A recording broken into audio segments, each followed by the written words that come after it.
ആ മറിഞ്ഞു വീഴുന്ന വണ്ടിക്കകത്ത് നിന്ന് ഈ സാധനങ്ങൾ എടുത്തുകൊണ്ട് പോകാനായിട്ട് ആളുകൾ ഇങ്ങനെ കൂട്ടം കൂടി ആ ജല്ലിക്കെട്ടിലെ സിനിമയിലെ കാളയുടെ പുറത്ത് ആളുകൾ കയറുന്ന പോലെ ഇങ്ങനെ കയറും.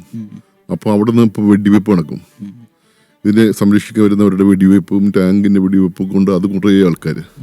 വെള്ളം ഇല്ലാത്തതുകൊണ്ട് ആൾക്കാർ കാലത്ത് ഇറങ്ങി നടക്കും. വെള്ളം ഇവിടെ കിട്ടും എന്ന് പറഞ്ഞ് നടക്കും. ഇത് ഈ പറയുന്ന ഈ ടോയ്ലറ്റിൽ വെള്ളമൊന്നും ഉപയോഗിക്കും, ഇതെല്ലാം ഒഴുകി പരന്ന് റോഡിലൂടെ എല്ലാം ഇങ്ങനെയാണ്.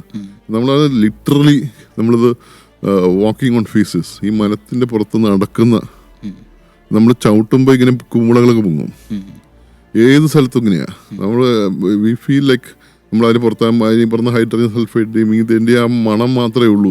നമ്മളകത്ത് കയറി ചെല്ലുമ്പോൾ അത് മണം മാത്രം, ഈ സംഭവം മാത്രമേ ഉള്ളൂ. നമ്മൾ ആ വലിയ ക്യാമ്പിലൊക്കെ പോകുമ്പോൾ, ക്യാമ്പിൽ നടക്കുക, നമ്മൾ ക്ലിനിക്കൊക്കെ പോകുമ്പോൾ രണ്ട് സൈഡിലും ഇങ്ങനെ ആൾക്കാർ, സ്ത്രീകളും കുട്ടികളും മുതിർന്നവരും ആണുങ്ങളും എല്ലാവരും ഈ പറയുന്ന തലയിലൂടെ ഇങ്ങനെ ഈ പറയുന്ന ഒരു വേഷമൊക്കെ ഇട്ട് ബാക്കി മുഴുവൻ എക്സ്പോസ്ഡ് ആണ്. ബാക്കി താഴെ മുഴുവൻ എക്സ്പോസ്ഡ് ആണ്. നമ്മുടെ ഇന്ത്യയിൽ ഇവിടെ പോലെ പറഞ്ഞ പൊതുവായി ഇങ്ങനെ ഇതൊക്കെ പബ്ലിക് ആയിട്ട് മലമൂത്ര വിസർജനം ചെയ്യുന്ന ഏർപ്പാടൊന്നും നമ്മുടെ ഇല്ല. വലിയ ടോയ്ലറ്റിലൊക്കെ പോകുന്ന ആൾക്കാരാണല്ലോ. അപ്പോൾ ഇത് ആ ഒരു സമൂഹത്തിന് മുഴുവൻ ഡിഗ്നിറ്റി അങ്ങ് പോവാണ്. അവരിങ്ങനെ നമ്മൾ ഒച്ച കേൾക്കുമ്പോൾ തന്നെ അവർ അറിയാതെ വിതുമ്പിപ്പോവും, കരഞ്ഞു പോവും. പഞ്ചസാര വെച്ച് കഴിഞ്ഞാൽ 1 കിലോ പഞ്ചസാരയ്ക്ക് $100 അവിടെ. $100 അതായത് 9,000 രൂപയാണ് 1 കിലോ പഞ്ചസാരയ്ക്ക്. 1 കിലോ ആട്ടയ്ക്ക് $40. ഒരു സിഗരറ്റിന്, ഒരു സിംഗിൾ സിഗരറ്റിന് $15. അപ്പൊ തീ പിടിച്ച വിലയാണ്. ഹോസ്പിറ്റലിൽ ഗർഭിണികൾക്ക് ഒരു നേരത്തെ ഭക്ഷണം കൊടുക്കും. അപ്പോൾ ഗർഭിണിയാണെന്ന് കാണിക്കാൻ വേണ്ടി ഗർഭിണികളായിട്ടുള്ള സ്ത്രീകളുടെ യൂറിൻ ശേഖരിച്ചു വെക്കും. എന്നിട്ട് അത് ടെസ്റ്റ് ചെയ്യാൻ കൊടുക്കും. എന്നിട്ട് അവരത് പോസിറ്റീവായി കണ്ടിട്ട് അവർ ഭക്ഷണം കിട്ടും. ഈ ഭക്ഷണം കൊണ്ട് വീട്ടുകാർക്ക് കൊടുക്കും. പിന്നെ അത് കുറച്ച് കഴിയുമ്പോഴേക്കും അവർ കണ്ടുപിടിക്കുമ്പോൾ, അൾട്രാസൗണ്ട് ചെയ്ത് കണ്ടുപിടിക്കുമ്പോഴേക്കും പിന്നെ അടുത്ത ആശുപത്രിക്ക് പോകും.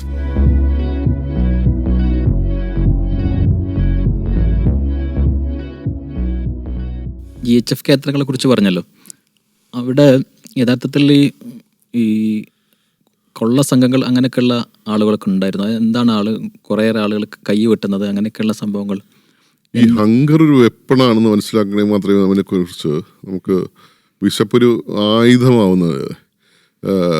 ഈ ഭക്ഷണം കിട്ടാതാവുമ്പോൾ ഉണ്ടാകുന്ന കമ്മ്യൂണിറ്റിക്കകത്ത് ഒരു സമൂഹത്തിലുണ്ടാകുന്ന മാറ്റമൊക്കെ അതിഭയങ്കരമാണ്. കാരണം ഈ ഭക്ഷണം എന്ന് പറയുന്നത് ഒരു അവൈലബിൾ ആയിട്ടുള്ള റിസോഴ്സ്. ഈ പറഞ്ഞ മഹമ്മൂദ് പറയുന്നത് വെച്ച് കഴിഞ്ഞാൽ ആ ഭക്ഷണം എന്ന് പറയുന്നത് എനിക്ക് വേണ്ടിയിട്ടുള്ള ഭക്ഷണമല്ല, എൻ്റെ കൂടെ എൻ്റെ ആ കുടുംബത്തിൻ്റെ ഒരു ദിവസത്തെ ഈ സർവൈവലിൻ്റെ അറ്റത്ത് നിൽക്കുന്ന ആൾക്കാരാണ്. അപ്പോൾ ഒരാളുടെ ഭക്ഷണം, ആ ഭക്ഷണം എനിക്ക് കിട്ടിയാൽ ഇത്രയും പേരുടെ സർവൈവല്, അത് കിട്ടിയില്ലെങ്കിൽ കിട്ടുന്ന ആളുടെ സർവൈവല്, ഈ കുടുംബത്തിൻ്റെ സർവൈവല്, ഇത് തമ്മിലുള്ള ബാലൻസാണ്. ഈ പറയുന്ന വിശപ്പില്ലായ്മയും തമ്മിലും മരണവും ജീവിതവും തമ്മിലുള്ള വളരെ ഡെലിക്കേറ്റ് ആയിട്ടുള്ള ബാലൻസിലാണ് ഈ ഭക്ഷണം ഇടയ്ക്ക് നിൽക്കുന്നത്. അപ്പോൾ അതിനു വേണ്ടിയിട്ട് ആൾക്കാർ നമ്മൾ ഈ ധാരാളത്വത്തിൽ ഈ ഭക്ഷണം കിട്ടുന്ന വളരെ സുലഭമായി കിട്ടുന്ന സമൂഹത്തിലേക്ക് പോകുമ്പോൾ ഇതൊക്കെ അബ്സർഡിറ്റിയായി തോന്നും. പക്ഷെ അവിടെ അത് ജീവനും മരണവും തമ്മിൽ വ്യത്യാസം തന്നെയാണ് ഉണ്ടാക്കുന്നത്. അപ്പോൾ അതിനു വേണ്ടിയിട്ടുള്ള കടിപിടി ഉണ്ടാവും, അതിനു വേണ്ടിയിട്ടുള്ള അടി ഉണ്ടാവും. അപ്പോൾ ഈ ഭക്ഷണം നേരത്തെ പറഞ്ഞില്ലേ, ഈ ആൾക്കാരിങ്ങനെ കിടന്ന് രാവിലെ ആകുമ്പോൾ 10 മണിയാകുമ്പോഴേക്കും ഇത് തുറക്കും. അപ്പോൾ ഡ്രോണുകൾ പറന്ന് ഇങ്ങനെ കമുന്ന് കിടക്കണം. ഡ്രോണ് വന്ന് നോക്കി പരിശോധിച്ചിട്ട് അടുത്തൊരു ബോഡി ചെക്കപ്പ് ഒക്കെ നടത്തിയിട്ടാണ് പിന്നെ ക്യൂവിലേക്ക് കയറുക. ക്യൂ എന്ന് വെച്ചാൽ റേസർ ബ്ലേഡിൻ്റെ ക്യൂ ആണ്. റേസർ വയർ എന്ന് പറയുന്നത് ചെറിയ വയറാണ്. അതൊക്കെ വരഞ്ഞു കഴിഞ്ഞാൽ കൊണ്ടു കഴിഞ്ഞാൽ മുറിഞ്ഞു പോകും. ഈ മീനൊക്കെ മുറിയുന്ന പോലെയാണ്, ഷാർപ്പാണ്. അതിലൊക്കെ തിക്കും തിരക്കിന് ഭയങ്കര തിരക്കാണ്. അപ്പോൾ അതിൽ മുറിയാതെ പോകാൻ പറ്റില്ല. അവിടേക്ക് എത്തുമ്പോഴേക്കും മറ്റേ നേരത്തെ ബ്ലഡിൽ കുളിച്ചിട്ട് ആൾക്കാർ ഇരിക്കുന്നത്. അപ്പോൾ ഇവരൊക്കെ ആ കയ്യിലാത് ഇപ്പോൾ ഇവിടെ നിന്ന് ഭക്ഷണം കിട്ടുമ്പോൾ വെച്ച് കഴിഞ്ഞാൽ ആദ്യം പോകുന്നവർക്ക് ഷുഗർ, ഈ പറഞ്ഞ പഞ്ചസാര കിട്ടും, എണ്ണ കിട്ടും. പഞ്ചസാര വെച്ച് കഴിഞ്ഞാൽ 1 കിലോ പഞ്ചസാരയ്ക്ക് $100 അവിടെ. $100 അതായത് 9,000 രൂപയാണ് 1 കിലോ പഞ്ചസാരയ്ക്ക്. 1 കിലോ ആട്ടയ്ക്ക് $40. ഒരു സിഗരറ്റിന്, ഒരു സിംഗിൾ സിഗരറ്റിന് $15. ഇപ്പോൾ ഈ തീ പിടിച്ച വിലയാണ്. അപ്പോൾ ഇത് ഭക്ഷണം കിട്ടിക്കഴിഞ്ഞാൽ പുറത്തിറങ്ങുന്ന ആൾക്കാരുണ്ട്. അപ്പോൾ ഈ ഭക്ഷണം ഇങ്ങനെ മെനക്കെട്ട് വാങ്ങിക്കുന്നതിനെക്കാട്ടി എളുപ്പമാണല്ലോ ഇത് മേടിച്ചു കഴിഞ്ഞ ആൾക്കാർ ഇത് തട്ടിപ്പറിക്കുന്നത്. അപ്പോൾ അതിന് വേണ്ടിയിട്ടുള്ള സംഘം ഉണ്ടാവും, ഒരു സംഘം ഉണ്ടാവും. കാരണം ഈ കോമ്പറ്റീഷൻ നിൽക്കുകയാണ്, വിശപ്പൊരു ആയുധമാണ് സമൂഹത്തിനകത്ത്. അപ്പോൾ അതിന് വേണ്ടിയിട്ട് ടീമുകളുണ്ടാവും. അപ്പോൾ ആ ടീമിനെ കൗണ്ടർ ചെയ്യാനായിട്ട് ഇവര് വേറൊരു ടീമിനെ വെക്കും. ഈ ഭക്ഷണം ഈ പറഞ്ഞ ഇവർ തമ്മിൽ അടിയാവും, ഇവർ തമ്മിലുള്ള വൻ കലാപം ഉണ്ടാവും. അപ്പൊ കാലത്തെ നമ്മൾ ഈ പറഞ്ഞ കുട്ടികളുടെ ഈ രാത്രി കിടന്ന് മരിക്കുന്നവരുടെ ഒരു നിര ഉച്ചയാകുമ്പോഴേക്കും ഈ ക്യൂ നിന്നിട്ട് മുറിഞ്ഞ്, അല്ലെങ്കിൽ ക്യൂവിനകത്ത് സ്റ്റാമ്പേഡിപ്പെട്ട് മുറിഞ്ഞ് ഇങ്ങനെ എല്ലൊടിഞ്ഞ് വരുന്നവരുടെ അടുത്ത പ്രവാഹം. അത് കഴിഞ്ഞിട്ട് ഈ പറഞ്ഞ പുറത്തിറങ്ങി തമ്മിലൊരു വെട്ടുന്ന അങ്ങോട്ടും ഇങ്ങോട്ടും മാഫിയകൾ തമ്മിൽ, മാഫിയ എന്ന് എനിക്ക് പറയാൻ പറ്റത്തില്ല. കാരണം നമ്മുടെ സമൂഹത്തിനകത്ത് ഇത് സംഭവിക്കും. ഞാനും നിങ്ങളും ഇതുപോലെ അടിയുണ്ടാക്കും എന്നാണ് അത് തീർച്ചയായും ഉണ്ടാക്കും. ഞാനും നിങ്ങളും വേണ്ടിയാണ് ഇവിടെ നമ്മളിരിക്കുന്ന സംസാരിക്കുന്ന നമ്മൾ തമ്മിൽ അടിയുണ്ടാവും. പിന്നെ അത് കഴിഞ്ഞിട്ട് ഈ പറഞ്ഞ വൈകിട്ട് ട്രക്കുകൾ ഭക്ഷണം കൊണ്ടുവരും. അപ്പോൾ ഈ മണ്ണിൽ പോകുന്ന ഈ ഡൂൺ സിനിമയിൽ കിടക്കുന്ന പോലെ മണ്ണിലിങ്ങനെ അമർന്ന് കിടക്കും. ഇനി വരുന്ന ട്രക്കിലേക്ക് ഇങ്ങനെ ചാടി കയറും, ഡ്രൈവറെയൊക്കെ കുത്തി വീഴ്ത്തും, വണ്ടി എവിടെയെങ്കിലും പോയി ഇടിച്ച് മറിഞ്ഞു വീഴും. ആ മറിഞ്ഞു വീഴുന്ന വണ്ടിക്കകത്ത് നിന്ന് ഈ സാധനങ്ങൾ എടുത്തുകൊണ്ട് പോകാനായിട്ട് ആളുകൾ ഇങ്ങനെ കൂട്ടം കൂടി ആ ജല്ലിക്കെട്ടിലെ സിനിമയിലെ കാളയുടെ പുറത്ത് ആളുകൾ കയറുന്ന പോലെ ഇങ്ങനെ കയറും. അപ്പോൾ അവിടെ നിന്ന് ഇപ്പോൾ വെടിവെപ്പ് നടക്കും. ഇതിനെ സംരക്ഷിക്കാൻ വരുന്നവരുടെ വെടിവെപ്പും ടാങ്കിന്റെ വെടിവെപ്പും കൊണ്ട് അത് കുറേ ആൾക്കാർ ഇങ്ങനെ നമുക്ക് ഈ പറഞ്ഞ ഈ വിശപ്പുണ്ടാക്കുന്ന പ്രശ്നങ്ങൾ ഈ എക്സ്റ്റേണൽ ഫിക്സേറ്റർ കമ്പിയിട്ട് കഴിഞ്ഞാൽ പുറത്ത് എല്ലുകൾ ഇങ്ങനെ ഹീൽ ചെയ്യാൻ വേണ്ടിയിട്ടുള്ള പുറത്തുള്ള കമ്പിയാണ്. അപ്പോൾ ആ കമ്പി തീർന്നുപോയി. അപ്പോഴേക്കും ആൾക്കാർ ഇത് ഇറക്കുന്നു, എന്നാണ് ഇത് ഊരുന്ന ഡോക്ടർ ചോദിച്ചിട്ട് ആ ഡേറ്റിനെ ഇവർ വിൽക്കും. ഓൾറെഡി വിറ്റ് കഴിഞ്ഞിട്ടുണ്ടാവും. പലപ്പോഴും സംഭവിക്കുന്നത് ഈ ഡേറ്റിന് ഇത് ചേർന്നിട്ടുണ്ടാവില്ല. അപ്പോൾ അവന് എല്ല് പൊട്ടി കിടക്കുക, അടുത്ത് വാങ്ങിക്കുന്നവന്റെ എല്ല് പൊട്ടിയിരിക്കുക, അവന് ഇതുവരെ കമ്പി കിട്ടിയിട്ടില്ല. അപ്പോൾ അവന് ഈ പറഞ്ഞ കമ്പി കിട്ടാൻ വേണ്ടിയിട്ട് ഇവിടെ ഒന്ന് ഇവനെ പ്രഷറൈസ് ചെയ്യും. അവസാനം ഇത് ഭയങ്കര പ്രശ്നമായി നാട്ടുകാരെ കൂടുമ്പോൾ ഇവരത് വീട്ടിൽ പോയിട്ട് ഇങ്ങനെ വലിച്ചൂരി കൊണ്ടുപോടാന്ന് പറഞ്ഞ് കൊടുക്കും. സ്ത്രീകള് ഈ ഭക്ഷണം കിട്ടാൻ വേണ്ടിയിട്ട് ഹോസ്പിറ്റലിൽ ഗർഭിണികൾക്ക് ഒരു നേരത്തെ ഭക്ഷണം കൊടുക്കും. അപ്പോൾ ഗർഭിണിയാണെന്ന് കാണിക്കാൻ വേണ്ടി ഗർഭിണികളായിട്ടുള്ള സ്ത്രീകളുടെ യൂറിൻ ശേഖരിച്ചു വെക്കും. എന്നിട്ട് അത് ടെസ്റ്റ് ചെയ്യാൻ കൊടുക്കും. എന്നിട്ട് അവരത് പോസിറ്റീവായി കണ്ടിട്ട് അവർ ഭക്ഷണം കിട്ടും. ഈ ഭക്ഷണം കൊണ്ട് വീട്ടുകാർക്ക് കൊടുക്കും. പിന്നെ അത് കുറച്ച് കഴിയുമ്പോഴേക്കും അവർ കണ്ടുപിടിക്കുമ്പോൾ, അൾട്രാസൗണ്ട് ചെയ്ത് കണ്ടുപിടിക്കുമ്പോഴേക്കും പിന്നെ അടുത്ത ആശുപത്രിക്ക് പോകും. അങ്ങനെ നമ്മൾ ഈ സമൂഹത്തിനകത്ത് ഈ ഭക്ഷണം എന്ന് പറയുന്ന സംഭവം ഹങ്കർ ഉണ്ടാക്കുന്ന വളരെ പ്രതിരോധപരമായ അവസ്ഥയുണ്ട്. അതൊരു സോഷ്യൽ കോൺസിക്വൻസ് ആണ്. നമ്മള് ഭക്ഷണം കഴിച്ചു കഴിഞ്ഞാൽ പിന്നീട് അത് ടോയ്ലറ്റ് ഇല്ലാത്തൊരു പ്രശ്നം, അത് വലിയൊരു പ്രശ്നമല്ല ഗസയിൽ. യഥാർത്ഥത്തിൽ വീണ്ടും ഡിസ്പ്ലേസ്ഡ് ആകുന്നു. അതെ, ടോയ്ലറ്റ് ഇല്ലാത്ത അവസ്ഥ വാസ്തവത്തിൽ ആദ്യത്തെ പ്രാവശ്യം പോകുമ്പോഴാണ് അതിരൂക്ഷമായി ഉണ്ടായിരുന്നത്. കാരണം അന്ന് ഈ പറയുന്ന വെള്ളമില്ലായിരുന്നു. ഈ വാട്ടർ ട്രീറ്റ്മെന്റ് പ്ലാന്റ്സ് മുഴുവൻ ബോംബിട്ടതോടുകൂടി ശുദ്ധജലവും ഒരു വെള്ളവുമില്ല. കാരണം അവിടെ ഗസയിലൊക്കെയുള്ള വെള്ളം ഈ പറയുന്ന തീരത്തോട് അടുത്ത് കിടക്കുന്ന സ്ഥലമാണ്. നമ്മൾ വെള്ളം എടുത്തു കഴിയുമ്പോഴേക്കും ഉപ്പ് വെള്ളം വരുന്നത്. ഡീസലിനേഷൻ പ്ലാന്റ്സ് ആണ് അവിടെ വർക്ക് ചെയ്യുന്നത്. ഡീസലിനേഷൻ പ്ലാന്റ്സിലൂടെ ഈ പറഞ്ഞ ഈ ഉപ്പ് മാറ്റിയിട്ട് കൊടുക്കുന്ന വെള്ളമാണ്. അപ്പോൾ അത് ഈ പ്ലാന്റുകൾ ബോംബിട്ടതോടുകൂടി വെള്ളം കിട്ടില്ല. അപ്പോൾ പിന്നെ ഈ ആൾക്കാർ മുഴുവൻ ഡിസ്പ്ലേസ് ചെയ്ത് അന്ന് ഗസയിലായിരുന്നു അന്ന് ബോംബിങ് തുടങ്ങിയത്. ഗസയിൽ ഖാൻ യൂണിസിലും എല്ലാവരും കൂടെ റഫേലാണ് വരുന്നത്. റഫ മുഴുവൻ ആൾക്കാർ അവിടെ ഈ പറയുന്ന ഈ ടെന്റുകളുണ്ട്. ടെന്റുകളിൽ മാത്രം ഈ പറഞ്ഞ ടോയ്ലറ്റ് ഉണ്ടാക്കാനായിട്ടുള്ള സംവിധാനമൊന്നുമില്ല. ഭയങ്കര കോസ്റ്റ്ലിയാണ് മെറ്റീരിയൽസ്, കിട്ടത്തില്ല. അങ്ങനെ അത് ഇവര് ഓർഗനൈസേഷൻസൊക്കെയാണ് ടോയ്ലറ്റ് ഉണ്ടാക്കുന്നത്. അതിനകത്താണ് ഒരു 1500-2000 പേരൊക്കെ പോകുന്നത് ഒരു ദിവസം പോകുന്നതൊക്കെ. അപ്പോൾ പിന്നെ ഈ വെള്ളം ഇല്ലാത്തതുകൊണ്ട് ആൾക്കാർ കാലത്ത് ഇറങ്ങി നടക്കും, വെള്ളം ഇവിടെ കിട്ടുമെന്ന് പറഞ്ഞ് നടക്കും. ഇത് ഈ പറയുന്ന ഈ ടോയ്ലറ്റിൽ വെള്ളമൊന്നും ഉപയോഗിക്കുന്നത് ഇതെല്ലാം ഒഴുകി പരന്ന് റോഡിലൂടെ എല്ലാം അങ്ങനെയാണ്. നമ്മളത് നമ്മളിത് വാക്കിംഗ് ഓൺ ഫീസസ്, ഈ മരത്തിൻ്റെ പുറത്ത് നടക്കുന്ന നമ്മൾ ചവിട്ടുമ്പോൾ ഇങ്ങനെ കുമ്പളകളൊക്കെ പൊങ്ങും. ഏത് സ്ഥലത്തും ഇങ്ങനെയാ. നമ്മൾ വി ഫീൽ ലൈക്ക് നമ്മൾ അതിന് പറഞ്ഞ ഹൈഡ്രജൻ സൾഫൈഡ് ഇതിൻ്റെ ആ മണം മാത്രമേ ഉള്ളൂ. നമ്മളകത്ത് കയറി ചെല്ലുമ്പോൾ അത് മണം മാത്രം, ഈ സംഭവം മാത്രമേ ഉള്ളൂ. അപ്പോൾ ഈ കിട്ടുന്ന വെള്ളം അങ്ങ് കുടിക്കും. അങ്ങനെ ചൂടാക്കാൻ സംവിധാനമില്ല, ക്ലോറിൻ വാട്ടർ ടാബ്ലറ്റ്സ് ഇല്ല. പിന്നെ ഡയറിയ മാത്രമേ ഉള്ളൂ. എല്ലാ ദിവസവും ഔട്ട് ബ്രേക്ക് ആവും. ഒരു ദിവസം ടൈഫോയിഡ് ആണെങ്കിൽ അടുത്ത ദിവസം ഡിസെൻട്രിയ, ജിയാഡിയാസിസ്, അങ്ങനെ പോവും. എല്ലായിടത്തും ഔട്ട് ബ്രേക്കാണ്. അപ്പോൾ ഈ നമ്മൾ ആലോചിച്ച് നോക്കുക, ഈ പറഞ്ഞ ഒരു ഡയറി പറഞ്ഞ നമ്മൾ ഈ കോവിഡൊക്കെ പിടിച്ച് ശ്വാസം മുട്ടി ഇല്ലെങ്കിൽ രക്തം ചുമച്ച് കുറച്ച് തുപ്പിയൊക്കെ മരിക്കുന്നത് കുറച്ച് ഡിഗ്നിറ്റിയൊക്കെ ഉണ്ട്. ഇതങ്ങനെയല്ലല്ലോ. നമ്മളിത് ഡയറി ഇങ്ങനെ ടോയ്ലറ്റിൽ പോകണ്ടേ, ടോയ്ലറ്റിൽ പോകുമ്പോൾ 200 പേര് നിൽക്കുന്നേ. 200 പേര് നിൽക്കുമ്പോൾ തന്നെ നമ്മൾ തീർന്ന്. ഒരു മനുഷ്യൻ അവസാനിച്ച് ഇത് കഴിഞ്ഞിട്ട് അങ്ങോട്ട് മുന്നോട്ട് പോകാം. അവന് പിന്നെ വേറെ ഓപ്ഷൻ ഇല്ല, വേറെ ടോയ്ലറ്റ് ഇല്ല, വേറെ ഓപ്പൺ ഏരിയ ആണ്, അവിടെ ഇരിക്കാൻ തുടങ്ങും. നമ്മൾ ആ വലിയ ക്യാമ്പിലൊക്കെ പോകുമ്പോൾ, ക്യാമ്പിൽ നടക്കുക, നമ്മൾ ക്ലിനിക്കൊക്കെ പോകുമ്പോൾ 2 സൈഡിലും ഇങ്ങനെ ആൾക്കാർ, സ്ത്രീകളും കുട്ടികളും മുതിർന്നവരും ആണുങ്ങളും എല്ലാവരും ഈ പറഞ്ഞ തലയിലൂടെ ഇങ്ങനെ ഈ പറയുന്ന ഒരു വേഷമൊക്കെ ഇട്ട് ബാക്കി മുഴുവൻ എക്സ്പോസ്ഡ് ആണ്. ബാക്കി താഴെ മുഴുവൻ എക്സ്പോസ്ഡ് ആണ്. നമ്മൾ ഇന്ത്യയിൽ ഇവിടെ പോലെ ഈ പറഞ്ഞ പൊതുവായി ഇങ്ങനെ ഇതൊക്കെ പബ്ലിക് ആയിട്ട് മലമൂത്ര വിസർജനം ചെയ്യുന്ന ഏർപ്പാടൊന്നും ഇവിടെ ഇല്ല. വലിയ ടോയ്ലറ്റിലൊക്കെ പോകുന്ന ആൾക്കാരാണല്ലോ. അപ്പോൾ ഇത് ഒരു സമൂഹത്തിന് മുഴുവൻ ഡിഗ്നിറ്റി അങ്ങ് പോവാണ്. അവരിങ്ങനെ നമ്മൾ ഒച്ച കേൾക്കുമ്പോൾ തന്നെ അവർ അറിയാതെ വിതുമ്പിപ്പോവും, കരഞ്ഞു പോവും. അത് ഈ പറഞ്ഞ ഡയറി ഒന്നും ഒരു പ്രാവശ്യമില്ലല്ലോ, 1, 2, 3 എന്ന് പറഞ്ഞിട്ട് അവസാനം ഈ പറഞ്ഞ ഇവർക്ക് ഹോസ്പിറ്റലിൽ കൊണ്ടുപോകാൻ ആളില്ല, വെള്ളം കൊടുക്കാൻ ആളില്ല, അവിടെ മറിഞ്ഞു വീഴുന്നത് ഇത് നടക്കും. അവസാനം അവിടെ കിടന്ന് മരിക്കും.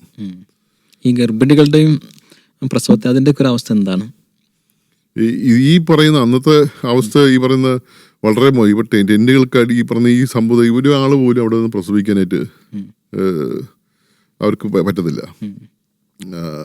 വളരെ മോശമായില്ല. അപ്പോൾ സ്ത്രീകൾ കല്യാണമൊക്കെ ഇഷ്ടംപോലെ നടക്കുന്നുണ്ട്. കാരണം അതൊരു ഈ പറയുന്ന പല ഇതൊരു സർവൈവലിന്റെ ഭാഗമായി നടക്കുന്നൊരു സംഭവമാണ് അതൊക്കെ.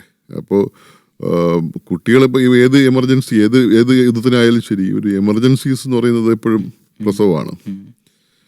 അത് ഇവിടെ മാത്രമല്ല, ആഫ്രിക്കയിൽ എവിടെയായാലും പ്രസവിക്കാതിരിക്കാൻ കഴിയില്ലല്ലോ. അപ്പോൾ ഇത് ഇവിടെ നിന്ന് ഇവിടെ കിടന്ന് പ്രസവിക്കുന്നവർ അറിയാം, അവർ ഓർക്കാൻ പറ്റത്തില്ല. അവസാനം ഇത് അങ്ങ് ഏറ്റത്ത് പെയിനൊക്കെ അങ്ങ് മാക്സിമം ആയിട്ടില്ലെങ്കിൽ മെംബ്രെയിൻസ് ഒക്കെ പൊട്ടി ഫ്ലൂയിഡ് പോയ ശേഷമായിരിക്കും ഇവര് ഹോസ്പിറ്റലിൽ എത്തുന്നത്. അപ്പോൾ പിന്നെ വേറെ മാർഗമുള്ള സിസേറിയൻ സെക്ഷൻ ചെയ്തേ പറ്റും. സി സെക്ഷൻ സിസേറിയൻ കഴിഞ്ഞ് കഴിഞ്ഞാൽ അരമണിക്കൂർ കൊണ്ട് അവരങ്ങ് ഡിസ്ചാർജ് ചെയ്യും. അവർ തിരിച്ചു വരുന്നത് ഇവിടെയാണ്. ഒരു 50 അന്നത്തെ ഇൻഫന്റ് മോർട്ടാലിറ്റി റേറ്റ് ഒക്കെ ഒരു 50% മുകളിലാണ്. ജനിക്കുന്ന 50% ആൾക്കാർ കുട്ടികൾ മരിക്കും. പ്രസവം കൊണ്ട് പിന്നെ സ്ത്രീകൾ അവർക്ക് അടുത്ത ഇൻഫെക്ഷൻ കിട്ടും, അവർ മരിക്കും. അങ്ങനെ ഏത് ആസ്പെക്ട് എടുത്തു കഴിഞ്ഞാലും രോഗം വന്ന ആൾക്കാർ ഈ പറഞ്ഞ ഡയബറ്റീസും ഹൈപ്പർ ടെൻഷനും ഹൃദ്രോഗമുള്ള ആൾക്കാർ, ആൻജിയോപ്ലാസ്റ്റി ഒന്നും ഇല്ല. ഇനിയിപ്പോൾ അഥവാ ഈ ഗുളിക കഴിച്ചുകൊണ്ടിരിക്കുന്ന ആൾക്കാരാണെങ്കിൽ ഗുളിക കിട്ടുന്നില്ല. ഇപ്പോൾ ഹാർട്ട് അറ്റാക്ക് വന്ന മനുഷ്യനും ഗുളിക കിട്ടിയില്ലെങ്കിൽ 24 hours കഴിഞ്ഞ് ഒരു 48 hours 72 hours കഴിയുമ്പോൾ അടുത്ത അറ്റാക്ക് വരും. ഇപ്പോൾ വെടിനിർത്തലായി എന്നാണല്ലോ ആളുകൾ പറയുന്നത്. അപ്പോൾ അവിടെ ഇതുകൊണ്ട് എന്തെങ്കിലും വ്യത്യാസമുണ്ടോ? ആക്ച്വലി ഇപ്പോൾ ഭയങ്കര മോശമാണ് ഇപ്പോൾ സ്ഥിതി. ഇപ്പോൾ ഒന്ന് തണുപ്പായി, ഭയങ്കര തണുപ്പാണ്. മഴ ഭയങ്കര കോരിച്ചൊരിയുന്ന മഴയുണ്ട്. അപ്പോൾ മുഴുവൻ ഫ്ലഡായി. കാരണം ഈ ഡ്രെയിനേജ് ഫെസിലിറ്റീസ് മുഴുവൻ അടഞ്ഞുപോയി. നമ്മളിരിക്കുമ്പോൾ നമ്മൾ ഹോസ്പിറ്റല്, ഈ നാസർ ഹോസ്പിറ്റലിൽ ഉള്ളപ്പോൾ തന്നെ അവിടുത്തെ ഡ്രെയിനേജ് കംപ്ലീറ്റ് പൊട്ടിച്ചളഞ്ഞു. ഖാൻ യൂണിസിലെ പ്രധാനപ്പെട്ട ഡ്രെയിനേജ് ഫെസിലിറ്റി. അപ്പോൾ ഈ വെള്ളം മുഴുവൻ ഈ ഡ്രെയിനേജിൽ ഈ പറഞ്ഞ ഈ മുഴുവൻ ഇതൊക്കെ തിരിച്ച് ഹോസ്പിറ്റലിനകത്തേക്ക് നിറയാൻ തുടങ്ങി. ഹോസ്പിറ്റൽ മുഴുവൻ ഇതായി. അതിന്റെ ഭാഗമായി അവിടെ ഇൻഫെക്ഷനായി, അവിടെ ഡയറിയായി. അവസാനം ഇതെല്ലാം കൊണ്ട് തുറന്നു വിട്ടേക്കുന്നത് വെള്ളം സാധാരണ ഒഴുകി പോകുന്ന അതാണെങ്കിൽ അത് അടഞ്ഞുപോയി. അപ്പോൾ ഇതെല്ലാം പല ബോംബിങ് ഇങ്ങനെ സംഭവം നടക്കുമ്പോഴേക്കും ഇതിന് ഔട്ട്ലെറ്റ്സ് മുഴുവൻ പോകും. ഇപ്പം ഡ്രെയിനേജ് ഫെസിലിറ്റി ഇല്ലാതിരിക്കുമ്പോൾ പിന്നെ ഇത് മുഴുവൻ ഫ്ലഡ് ചെയ്യും. ഇതെല്ലാമാണ് ഫ്ലഡ് ചെയ്യുന്നത്. അപ്പം അതിൻ്റെ ഭാഗമായിട്ടുള്ള മുഴുവൻ അസുഖങ്ങളും പടർന്നു പിടിക്കും. ഈ പറഞ്ഞ ഡയറിയും സ്കിൻ ഡിസീസസും റെസ്പിറേറ്ററി ഇൻഫെക്ഷൻസ് ഒക്കെ അങ്ങ് റാമ്പൻ്റാണ് ഇപ്പോൾ. പിന്നെ ആൾക്കാർ നേരത്തെ ഈ പറയുന്ന പോലെ ഒരു 100 കിലോമീറ്റർ നീളം, ഒരു 20-25 കിലോമീറ്റർ വീതിയുള്ള സ്ഥലമായിരുന്നു. ഇപ്പോൾ മൊത്തമായിട്ടത് ചുരുങ്ങി ഒരു ഏറിയാലൊരു 20 കിലോമീറ്റർ നീളവും മാക്സിമം ഒരു 5 കിലോമീറ്റർ വീതിയുള്ള ഒരു സ്ഥലത്തേക്കാണ് എല്ലാവരും ഈ 21 ലക്ഷം ആൾക്കാർ സ്ക്വീസ് ചെയ്ത് ക്രാമ്പ് ചെയ്തിരിക്കുന്നത്. അപ്പോൾ അതിൻ്റെതായ പ്രശ്നങ്ങൾ, രൂക്ഷമായ പ്രശ്നങ്ങളാണ്. ഒരു concentration camp, basically it's A concentration camp. ഈ ഒരു അവസ്ഥയിൽ ഇങ്ങനെ ഇപ്പോഴത്തെ നോക്കുമ്പോൾ ബോംബ് ഇട്ട് കഴിഞ്ഞാൽ ഇപ്പോഴും മിസൈൽ ഇടുന്നുണ്ട്, ബോംബ് ഇടുന്നുണ്ട്. ആരും ഇത് നേരത്തെ പറഞ്ഞ പോലെ ആരെങ്കിലും ഇപ്പോൾ ഐഡൻറ്റിഫൈ ചെയ്ത് കഴിഞ്ഞാൽ അവിടെ കൊണ്ട് ബോംബ് ഇടുന്നുണ്ട്. അത് ഇട്ട് കഴിഞ്ഞാൽ എല്ലാ പ്രശ്നം വെച്ച് കഴിഞ്ഞാൽ നേരത്തേക്ക് 10 പേര് മരിക്കുവാണെങ്കിൽ ഇപ്പോൾ 100 പേരും 200 പേരും ഒക്കെയാണ് സിംഗിൾ ബോംബിങ്ങിൽ പരിക്കേൽക്കുന്നതും മരിക്കുന്നതൊക്കെ. അതിന് പുറത്താണ് ഈ ഡിസീസൊക്കെ. ഇപ്പോഴും ഈ ഭക്ഷണവും വെള്ളം ഇതിൻ്റെ കാര്യം ഒരുവിധം ഈ പറഞ്ഞ അതിനകത്ത് ഈ സംഘടനകൾ വന്നിട്ട് ഈ ഡീസലിനേഷൻ പ്ലാന്റ് സ്റ്റാർട്ട് ചെയ്യും, പുതിയ പ്ലാന്റ് തുടങ്ങിയ ഭാഗമായിട്ട് വെള്ളം ഉണ്ട്. അതിന് ഡിസ്ട്രിബ്യൂഷൻ ഭയങ്കര പ്രശ്നമാണ്. ഭക്ഷണം ആണ് ഏറ്റവും വലിയ പ്രശ്നം. അതുകൊണ്ടുണ്ടാവുന്ന ഈ സോഷ്യൽ കോൺസിക്വൻസും ആളുകൾ തമ്മിൽ ഉണ്ടാവുന്ന ആ സൊസൈറ്റിയുടെ ആ ഒരു പറഞ്ഞില്ല ഫൈനായിട്ടുള്ള ഫാബ്രിക്കിങ് പോയി. ആൾക്കാർ ഒരു പ്രാവശ്യം അടികൂടി കഴിഞ്ഞാൽ പിന്നെ അതൊക്കെ ഹീൽ ചെയ്യാൻ ഭയങ്കര പാടാണ്. അത് ചേരിഞ്ഞ് വലിയ വലിയ കലാപമായി മാറും. ആ കലാപത്തിലൊക്കെ ആളുകൾ ഇങ്ങനെ സെപ്പറേറ്റഡ് ആയിട്ട് തമ്മിലടിക്കുക ഇങ്ങനെ പറഞ്ഞാൽ ഭയങ്കര പ്രശ്നമായിരിക്കും. അപ്പോൾ അത് ഒരു സൈഡിൽ.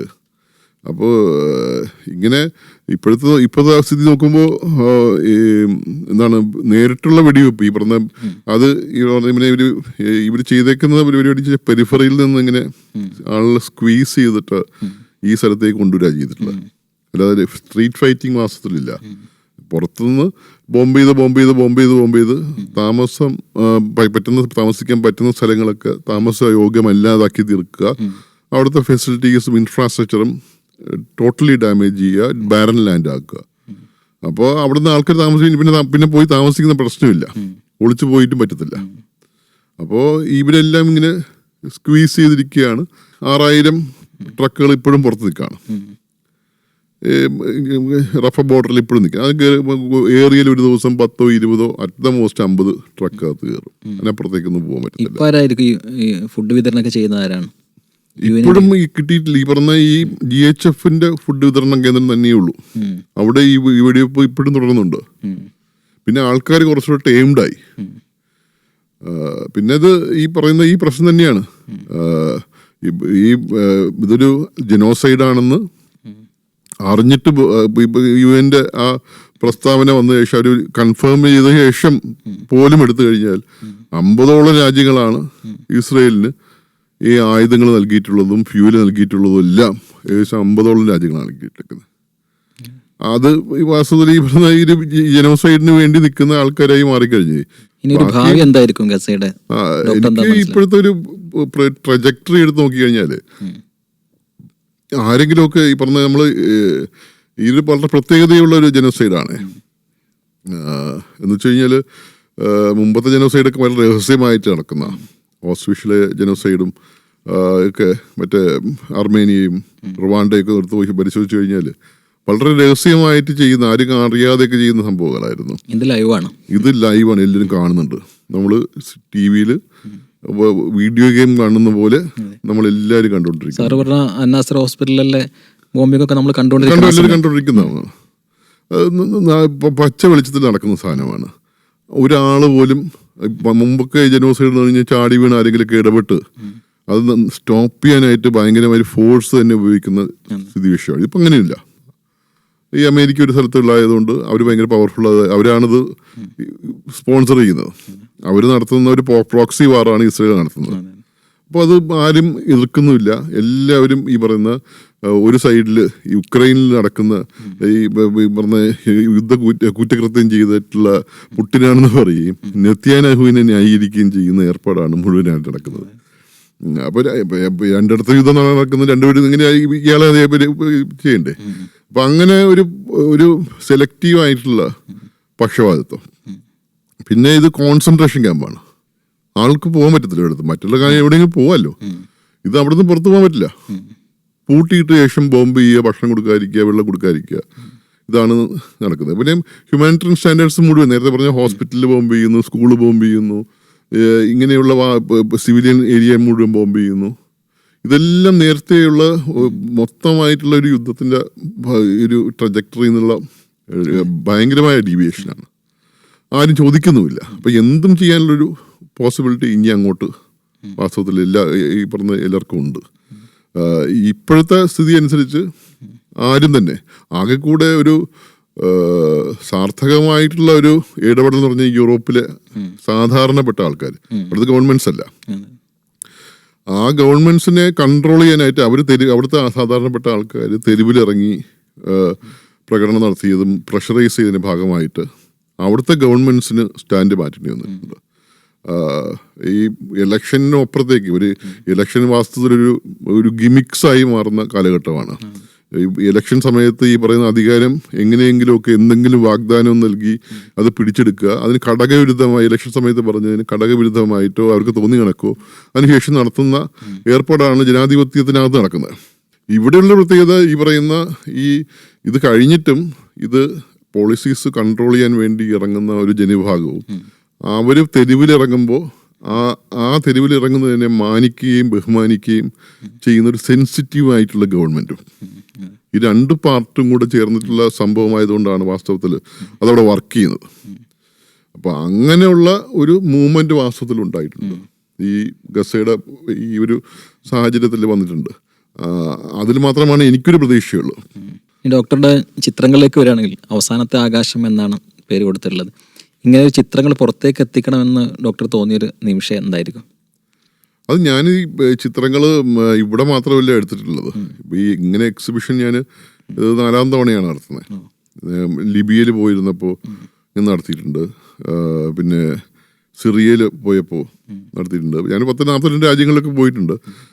നമുക്ക് ആദ്യം നമ്മൾ എഴുതി തുടങ്ങുക ചെയ്തത്. അപ്പം പോകുമ്പോൾ പലപ്പോഴൊക്കെ ഞാൻ പോകുമ്പോൾ അന്ന് എഴുതില്ലായിരുന്നു. അപ്പം തിരിച്ചു വന്നിട്ട് പറയുമ്പോൾ നമ്മൾ ജേർണലിസ്റ്റ് സുഹൃത്തുക്കൾ പറഞ്ഞു നീ എഴുതണം, അങ്ങനെ എഴുതി തുടങ്ങി. അപ്പോൾ എഴുതുമ്പോൾ എന്താ പ്രശ്നം, എഴുതുന്നതിനൊരു ചിത്രം വേണം, പടമില്ലെങ്കിൽ പറ്റത്തില്ല. അപ്പോൾ നീ ഒരു പടം വയ്ക്ക് എന്ന് പറയും. അങ്ങനെ പടം എടുത്ത് തുടങ്ങിയതാ. അപ്പം മൊബൈലില്ലാതെ വേറെ മാർഗമില്ല. ഈ ക്യാമറയെ കൊണ്ടുപോയി കഴിഞ്ഞാൽ അപ്പോൾ വെടിവെക്കും. അപ്പോൾ അങ്ങനെ ചിത്രം എടുത്ത് തുടങ്ങി. അപ്പോൾ ചിത്രങ്ങൾ കൂടി വന്നപ്പോൾ ചിത്രങ്ങൾ കണ്ട ആൾക്കാർ പറഞ്ഞു ഈ ചിത്രങ്ങളെ വെച്ചിട്ടുണ്ട് നമുക്കൊരു ഈ പറഞ്ഞ എക്സിബിഷൻ നടത്താം. അപ്പോൾ അങ്ങനെയാണ് പലപ്പോഴൊക്കെ പോയിട്ട് പിന്നെ ചിത്രങ്ങൾ കൂടുതൽ എടുക്കാൻ തുടങ്ങിയത്. ആ ചിത്രങ്ങൾ ഉപയോഗിച്ചിട്ടാണ് ലിബിയയിലൊക്കെ മൊബൈൽ എടുക്കുന്നതന്നെ, എല്ലാം മൊബൈൽ എടുക്കുന്നതന്നെയാണ്. അപ്പോൾ അതെടുത്തത്. അപ്പോൾ അതെടുക്കുമ്പോൾ ഒരു വ്യത്യാസം ഉണ്ടെന്ന് വെച്ച് കഴിഞ്ഞാൽ ഈ ചിത്രങ്ങൾ പ്രൊഫഷണൽ ചിത്രങ്ങൾ അങ്ങനെ നമ്മുടെ ഒരു ഭയങ്കരമായിട്ട് ഇൻസൈറ്റ് ഒരു സിംഗിൾ ഫോട്ടോ ഇപ്പോൾ ലോകം മാറ്റി മറിച്ച് നമ്മൾ വിയറ്റ്നാമിൽ ആ പെൺകുട്ടി ഓടുന്ന ഒരു ചിത്രമൊക്കെ ഉണ്ടല്ലോ, അല്ലെങ്കിൽ ടീനാൻ സ്ക്വയറിൽ ടാങ്കിൻ്റെ മുകളിൽ കയറി നിൽക്കുന്ന അല്ലെങ്കിൽ മുന്നിൽ കയറി നിൽക്കുന്ന വിദ്യാർത്ഥിയുടെ പടമുണ്ട്. അതുപോലെ പടങ്ങൾ ഒറ്റ പടം മതി. ഇത് അങ്ങനെ. പക്ഷേ ഇത് ഞാനത് ചെയ്തു തുടങ്ങിയപ്പോഴാണ് മനസ്സിലായത് ഓരോ ചിത്രത്തിനൊരു കഥയുണ്ട്. നമുക്ക് ഈ രോഗികളെ കാണുമ്പോൾ അവരോട് സംസാരിക്കേണ്ടി വരും. അപ്പം അവരുടെ കഥ ആണ് വാസ്തവത്തിൽ നമ്മൾ കുറിക്കുന്നത്. ഈ ഏറ്റവും കൂടുതൽ ഒരു വ്യക്തി കടന്നു പോയിട്ടുള്ള പ്രതലം, അവരുടെ ഈ പറയുന്ന ഒരു ജേണി, അത് ഭയങ്കരമായിട്ട് ഇൻഫ്ലുവൻസ് ചെയ്യും. നമ്മൾ പ്രൊഫഷണലായിട്ട് ആ ചികിത്സയുടെ ഭാഗമായി ചോദിച്ചു പോകണമെങ്കിൽ കൂടി അതുണ്ടാവും. അപ്പോൾ ഈ ചിത്രങ്ങൾ എന്ന് പറയുന്നത് നമ്മളത് കാണുന്ന ആളും ഈ ചിത്രവും തമ്മിൽ കണക്ട് ചെയ്യുന്നതാണ് ഈ സ്റ്റോറി എന്ന് പറയുന്നത്. അപ്പോൾ എല്ലാവരും ഞാനത് കാണുമ്പോൾ എല്ലാവരും പറയുന്നത് വെച്ച് കഴിഞ്ഞാൽ ഇതിനകത്തൂടെ കടന്നു പോകുമ്പോൾ ഇത് വായിച്ച് കടന്നു പോകുന്ന ആൾ വാസ്തവത്തിൽ ആ സ്ഥലത്തേക്ക് അങ്ങ് ട്രാൻസ്ഫോംഡ് ആവും.